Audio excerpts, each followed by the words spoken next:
कौशल्या दशरथ के नंदन, राम ललाट पे शोभित चंदन।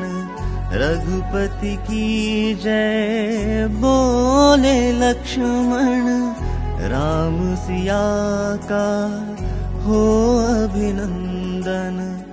अंजनी पुत्र पड़े है चरण में, राम सिया जपते तन मन में। मंगल भवन अमंगल हारी, द्रबहु सुदशरथ अचर बिहारी। राम सिया राम जय जय राम। राम सिया राम जय जय राम। राम सिया राम जय जय राम। राम सिया राम जय जय राम।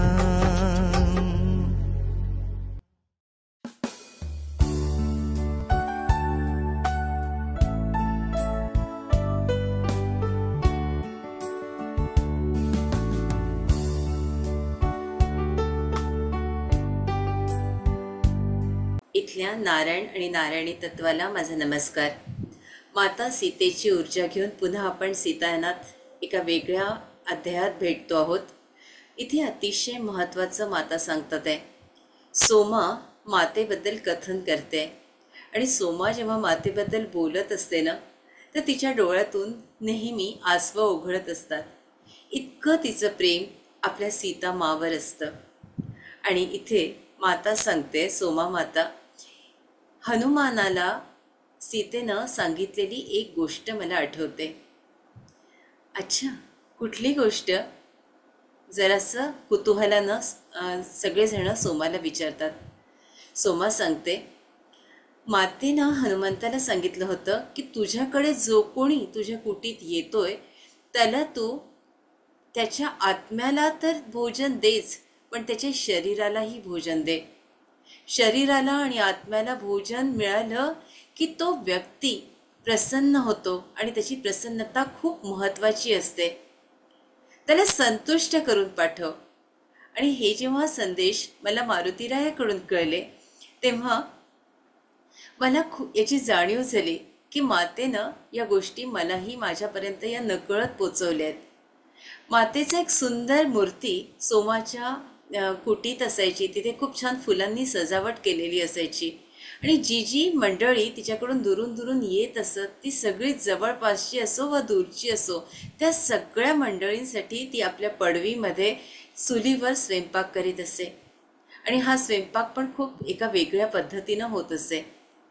मातेनं पुढे आणखीन सांगायला सुरुवात केली।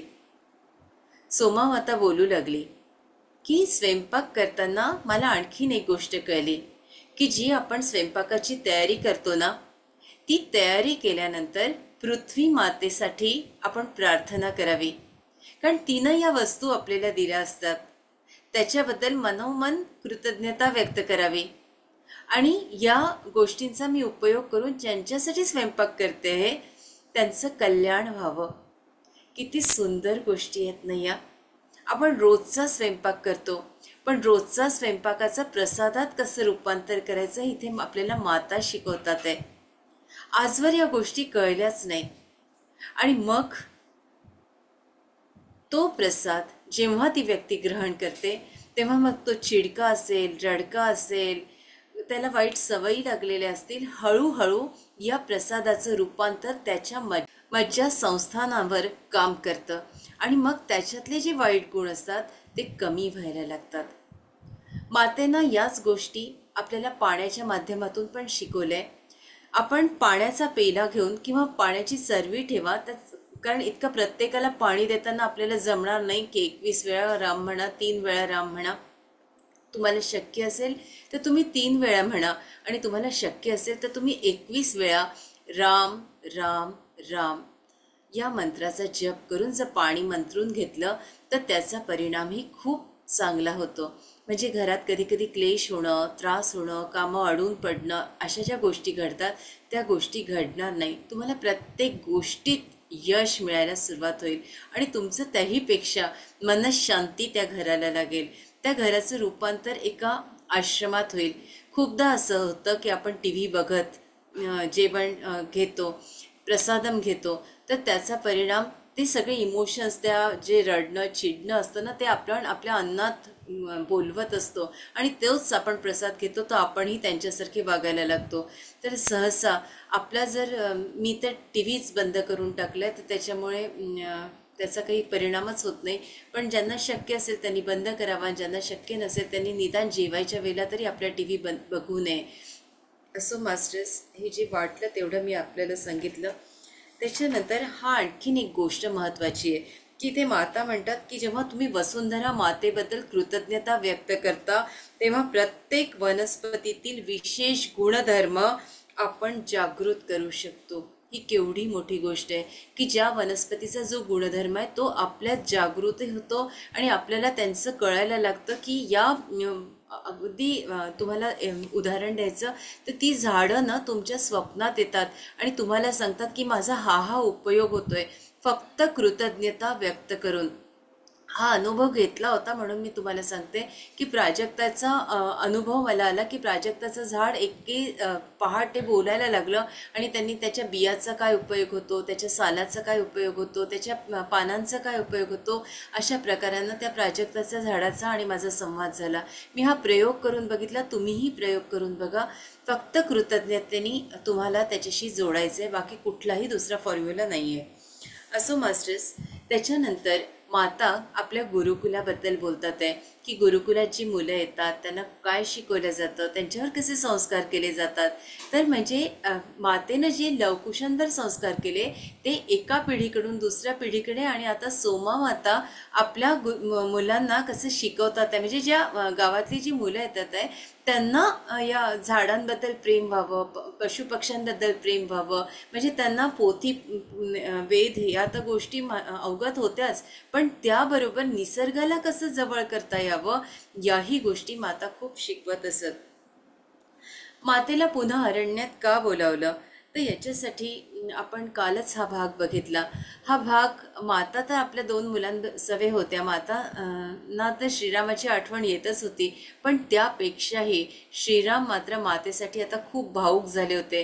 कारण आपल्याला आपली प्रिय पत्नी तिच्याशी झालेला आता दुरावा तो सहन करणं त्यांना कठीण जात होतं.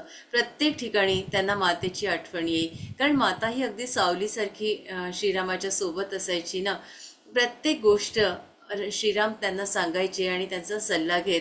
त्याच्यानंतर त्यांनी काय खायला हवं, त्यांनी काय प्यायला हवं, कुठल्या वेळेला त्यांनी काय करायला हवं, म्हणजे अगदी त्यांच्या ध्यानाच्या याच्यात सुद्धा त्या मदत करत. प्रत्येक गोष्टीत माता त्यांना मदत करीत असत.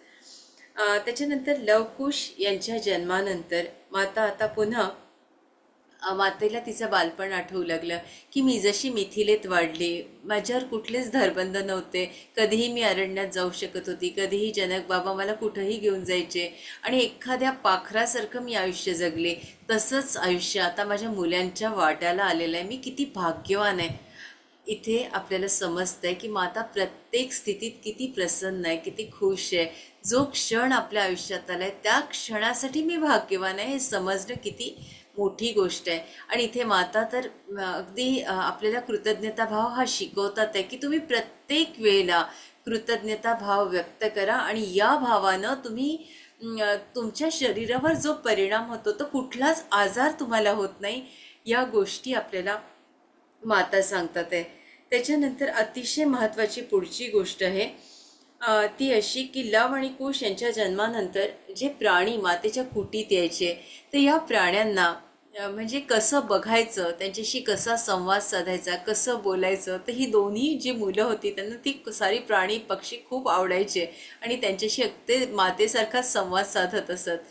आता कधी कधी व्याकुळ व्हायच्या, कधी दुःखी व्हायच्या. त्यांना काही जे जनजाती त्या बघत त्या म्हणत की अशी एक वेळ येईल की या जनजाती राहणार नाही, मला खूप दुःख होतं याचं. पण काहीच यासाठी मी करू शकत नाही.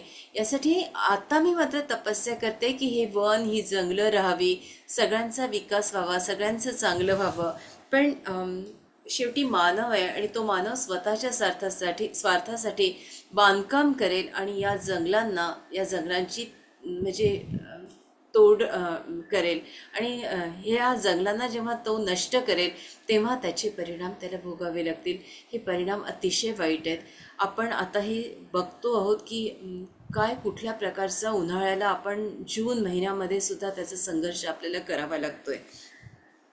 एक अजून इथे खूप सुंदर गोष्ट आहे की जेव्हा प्राणी त्यांच्याशी बोलत आणि मातेला कसं समजत असे त्याचं एक रहस्य मातेने इथं उलगडून सांगितलं आहे की माता त्या प्राण्यांच्या डोळ्यात त्यांच्या प्रतिमा बघत असे की त्यांना काय म्हणायचं आहे, त्यांना काय सांगायचं आहे आणि तो संवाद माता त्यांच्याशी करत असे आणि त्याच्यामुळे ते प्राणी मातेवर खूप प्रेम करत, तिच्या मुलांवरही खूप प्रेम करत आणि अशा प्रकारचा हा मूक संवाद चालत असे. पशु काय म्हणतोय, पक्षी काय म्हणतोय, ती जनावरं काय म्हणतात आहे, इतकं प्रेम त्यांना होतं की आपलंच एक घर आहे असं करून ही सगळी प्राणी, पशु, पक्षी त्या कुटीमध्ये येऊन बसत. किती सुंदर ना मातेचं कुटी आपल्या डोळ्यासमोर येते की चारी बाजूनी निसर्गानं वेढलेली, गंगा मैयाच्या किनाऱ्यावर असलेली, तिथे पशु पक्षी त्या कुटीवर बसलेले आहेत, जनावरं येऊन बसले आहेत, कुठे मोरही आहे, सिंहही आहे, वाघही आहे, गायही आहे, बकरी आहे, सगळं हरणं आहे, ससे आहेत, सगळे मातेच्या कुटीसमोर. म्हणजे हे जे सौंदर्य आहे मातेचं, किती सौंदर्य आहे ना. माता दिसायला तर सुंदर होत्याच, पण माताचं जे मन आहे ना ते अथांग, अगदी त्याला आपण सागरासारखंही म्हणू शकत नाही, हिमालयासारखंही म्हणू शकत नाही, आपण त्याला आकाशासारखं म्हणावं कारण ते अथांग आहे, ते संपतच नाही आहे. इतकं सुंदर मातेचं हे व्यक्तिमत्व जेव्हा आपण वाचतो, ऐकतो तेव्हा आपल्या डोळ्यात पाणी येतं मातेसाठी. तर एक दिवस असं झालं, माता इथे सांगतात आहे की अरण्यातून जात असताना तिनं निरीक्षण केलं आणि तिनं हे सांगितलं की या नैसर्गिक जगाला जर तुम्ही प्रेम दिलं तर तुम्हाला प्रेम मिळतं आणि या जगाला तुम्ही जर तोडलं, तुम्ही त्याचं हे केलं, त्याला जर शिव्याशाप दिले तर तुम्हाला तसेच अनुभव येतात. एक छोटीशी गोष्ट सांगते. वर्धेत एक पाणठेल आहे आणि त्या पाणठेल्याच्या बाजूला एक असं तिरपं पिंपळाचं झाड उगवलं होतं. तिथली लोक जी असे एक वर्धा शहराचं मी फक्त उदाहरण देते आपल्याला, इथे काही वाईट आणि चांगलं सांगण्याचा भाग नाही आहे, फक्त आपण उदाहरणाच्या माध्यमातून समजावून घेऊ. तर तिथे जी मंडळी पान खाणारी असतात ते त्यांना काही ही ज्याची जाणीवच नसते की पिंपळाचं झाड आहे की कुठलं आणखीन कुठलं झाड आहे. ती मंडळी काय करतात, जी तंबाखू खाणारी असतात ती तिथे पचक जे काम करायचे घाणेरडं ते काम ते करतात आणि त्याच्यामुळे काय होतं की त्या झाडाला किती वेदना होतात, किती त्रास सहन करावा लागतो त्याचं काहीही त्यांच्याशी संबंध नसतो. एकदा असं लक्षात आलं, माझ्या मुलीनं मला सांगितलं की आई ते झाड जे खूप मोठं झालं होतं ना गं, ते तिथून पडून गेलं गं, खूप चांगलं होतं, खोलवर गेलं होतं, खूप सगळ्यांना सावली देत होतं. तसं आम्हाला इतकं वाईट वाटलं. बेटा ते झाड असं पडणारं नव्हतं गं, पिंपळाचं झाड, कारण पिंपळाचं झाड हे मजबूत असतं आणि ते काही असं पडायला आलेलंच नव्हतं, कारण ते खूप असं म्हातारंही नव्हतं. तर ते का पडलं, तर तिथल्या लोकांच्या त्या वागण्यामुळे, त्यांच्या त्या बोलण्यामुळे त्या झाडाला वेदना होत होत्या आणि त्याच्यामुळे म्हणून ते पडलं. अशा छोट्या छोट्या प्रसंगातून आपणही असे बघितले असेल. अशा अनेक गोष्टी, घटना आपल्याही बगीचात होत असतात. एक साधं चाफ्याचं झाड मी आपल्याला सांगते की बगीचात काही जी झाडं लावलेली आहेत त्याच्यात एक चाफ्याचं झाड गेले 6 महिन्यापासून मी फक्त प्रार्थना करते की तुला उगवायचं आहे रे, तू असं नाराज नको हो, काय चुकलं असेल तर मला क्षमा कर. एवढीच एक प्रार्थना करून त्याला 6 महिन्यापासून पाणी देते. आता मी गावाहून आली ना तर मला त्याला छान 3 पानं फुटलेली दिसली. म्हटलं 6 महिने हे झाड नुसतंच होतं, एक काडी अशी वाळलेली मला दिसत होती आणि हा केवढा चमत्कार की माझं कुठेतरी प्रेम त्या चाफ्याच्या झाडाला कळत गेलं की ही वाट बघते माझी आणि आता त्याला 3 फांद्या आल्या. तसंच मधुमालतीचं झाड पूर्ण सुकून जातं. मी गावाहून येते, त्याला प्रेमानं अंजारते, गोंजारते, ते झाड पुन्हा टवटवीत होतं. दुसऱ्या तिसऱ्या दिवशी एक छोटीशी पालवी येते. म्हणजे तुमचं जे हृदयातलं प्रेम असतं ना ते त्याच्यापर्यंत पोचतंच. तुम्ही फक्त त्याला प्रेमानं हात फिरवा, ते प्रेम त्याला कळतं. तर इथे माता खूप आपल्याला सांगतात. हा खूप महत्त्वाचा पाठ आहे की निसर्ग आपल्याला प्रेमच देत असतं. झाडाला तुम्ही तोडलं तरी झाड शिव्याशाप नाही देत हो. झाड तुम्हाला आशीर्वादच देत असतं. तर तसंच तुम्ही व्हा. म्हणजे तुमच्या बाबतीत तुमच्या घरचे मंडळींनी काही जरी वाईट वागले असेल तरी तुम्ही त्याच्यावर मनातून त्याला दोष देऊ नका, मनातून त्याला त्याच्याबद्दल असं वाईट चिंतू नका. ठीक आहे, वागलास तू, माझं मागचं जन्माचं काही असेल, मी तुला क्षमा केली आहे. या क्षमानीच आपण आपली वाटचाल पुढची अगदी सुकर होते, असं इथे कुठेतरी माता आपल्याला सांगतात आहे. माता आपल्याला झाड व्हायला शिकवतात आहे, कल्पवृक्षाचं झाड. मस्तीस पुढे माता सांगतात आहे की प्रतिबंध घालणं मला, जे लोक प्रतिबंध घालतात झाडांना, बघा बोन्साय करतात, खूप ठिकाणी आपण बोन्साय झालेली झाडं बघतो, तर तसाही प्रतिबंध इथे मातेला योग्य वाटत नाही आहे. आणि अनेक जण झाडं तोडून टाकतात, छोट्या छोट्या गोष्टींनी भांडण करतात, झाडं उगवू देत नाही, की नाही मला त्रास होतो. इथे ही गोष्ट सांगावी की नाही माहिती नाही, पण अशी लोक असतात की तुमच्या घरातला कचरा आमच्या घरात पडतो म्हणून तुमचं झाड मी काटून टाकलं. म्हणजे अशा पद्धतीनं जे लोक वागतात ना, त्यांच्या शरीरावर इतकी वाईट परिणाम होतो की त्यांचं पृथ्वीचक्र पूर्ण बिघडून जातं आणि हार्ट अटॅक त्यांना येतो, लवकर मृत्यू पण होतो. अशा गोष्टी घडतात. मास्टर असं जर झालं असेल तर सरळ क्षमा मागा, आपल्याला निसर्ग हा माफ करतो. असो, पुढे आता आणखीन एक गोष्ट आहे की इथे सोमा माता म्हणतात ते माते, इथे त्यांनी एक कशी परीक्षा घेतली आहे सोमाची ते सांगतात आहे की सोमा ला त्या विचारतात की तुला राजवाड्यात राहायला आवडेल का गं? तर ती नकारार्थी मान डोलवते की नाही माता, मला तिथे नाही आवडणार. आणि माते, तू जिथे असशील ना तिथेच मी राहील. तू जर जगाच्या एका अंधाऱ्या कोपऱ्यात जाऊन बसलीस ना तर तिथे मी येईल, पण मी तुला कधीही सोडणार नाही. इथे यावरून आपल्याला लक्षात येतं की सोमाचं आणि मातेचं नातं कसं होतं.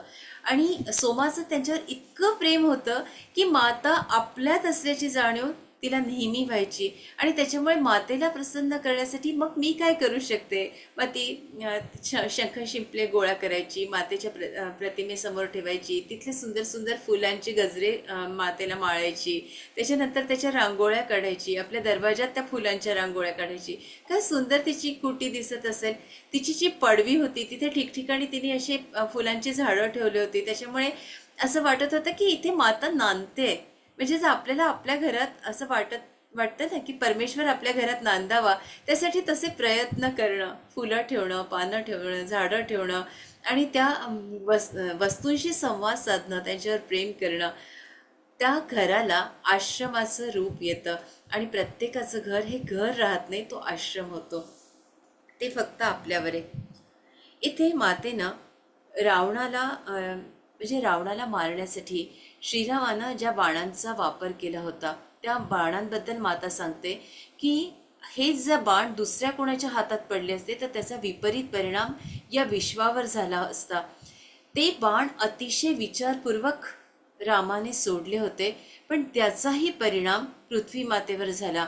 आणि त्या म्हणतात की मी तिचं म्हणजे मी त्या वेदना तर कमी करू शकत नाही, ते दुःख समजावून तर घेऊ शकते, तिच्या वेदना कमी करण्यासाठी प्रार्थना तर करू शकते, कारण शेवटी वेदना ज्याच्या त्याला भोगाव्याच लागतात ना. पण ते दुःख कमी करण्यासाठी काही प्रार्थना ती मला करायची, आणि म्हणून मी या अरण्यात आली आहे. आणि आता त्या प्रार्थना मी माझ्या मुलांच्या मदतीनं करते की माझ्या मातेला, वसुंधरा मातेला जे संकट आहे ते पुढे भविष्यात तरी भोगावं लागू नये. आणि याच्यासाठी माता सतत सतत तिच्यासाठी प्रार्थना करते. मातेनं मला हेही सांगितलं की शस्त्रांचा परिणाम ती नाहीसे करू शकत नाही, पण वसुंधरा मातेच्या वेदना ती सुसह्य करू शकेल, याच्यासाठी तिला विश्वास वाटतोय. आणखीन एक महत्त्वाची गोष्ट इथे सांगतात आहे की श्रीराम, हे वाक्य खूप महत्त्वाचं वाटलं म्हणून आपल्यापर्यंत पोचवते की नव्या संस्कृतीची भरभराट होण्याची बीजे पेरण्याचं काम श्रीरामानं केलं. म्हणजे नवीन संस्कृती उद्या येणारच आहे, त्याची बीजे श्रीरामानं पेरलीत. पण युद्धानंतर झालेले जे नुकसान आहे, त्याचे जे परिणाम आहे, ते भरून काढण्याचं काम मात्र मातेनं केलं आहे. याच्यावरून आपल्याला श्रीरामाची भूमिका आणि मातेची भूमिका हळूहळू अवगत व्हायला लागते. मला वाटतं मी इथेच थांबावं. आज खूप छान स्वप्न पडलं. सहज सांगते, साधना काकू तुम्ही स्वप्नात आल्या होत्या माझ्या. अगदी पहाटे पहाटे. आणि मी म्हटलं काकू तुम्ही आलात, माझ्या हातची खिचडी तरी खा ना. आणि मग तुम्हाला डोळा लागला, तुम्ही झोपून गेल्यात. तर मी म्हटलं गड्या यांना डोळा लागला, आता मी काय करू, ही वेळ पण अशी रात्रीची आहे, मग हे आता उसाचा रस पितील का. तर मी माझ्या हातात उसाचा रस दिसला आणि म्हटलं काकू तुम्ही उसाचा रस तरी पिऊन घ्या. खूप छान स्वप्न दिसलं. आणि आज बघा हे स्वप्न याच्याशी कसं जोडलं गेलं आहे की माता पण आपल्याला हेच सांगतात आहे की तुम्ही प्रसादम करा, प्रसादम कशा पद्धतीने ऑफर करा. तर माझा आज दिवस खूप छान आहे की माऊली मला स्वप्नात दिसल्या. देवीचं एक रूप असतं आणि तुमच्यासोबत छकू होते. असं मला खूप छान वाटलं म्हणून मी आज शेअर केलं. तर मी इथेच तुमची रजा मागते मास्टर्स. आपले अनुभव लिहून ठेवा, उद्या शेअर करा. Thank you very much. धन्यवाद. आपल्या सगळ्यांना जय श्रीराम.